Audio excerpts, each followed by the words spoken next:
Ambapo lano kusibala kuno jana nakuambia niliota ndoto ambayo ndoto yenyewe niliota kama niko naota ndoto nyingine.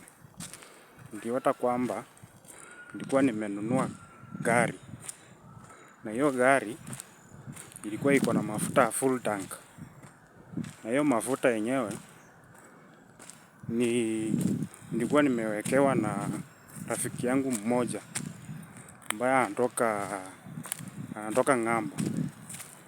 Hiyo rafiki tulipatana na yeye, unajua aje? Tulipatana na yeye tu hapa WhatsApp.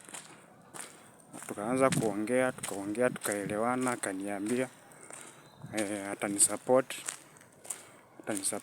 juu ameona kitu niko nafanya anytime inaweza grow, alafu ikuje ikuwe kitu big, kitu kubwa yani.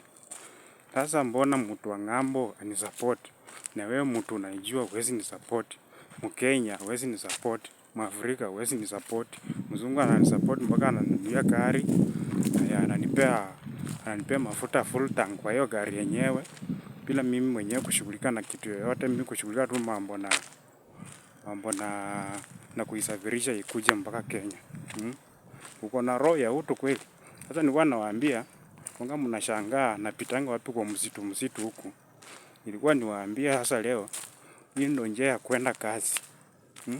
Tena njia ingine safi sana, haina vumbi, haina magari, haina baiskeli, disturb.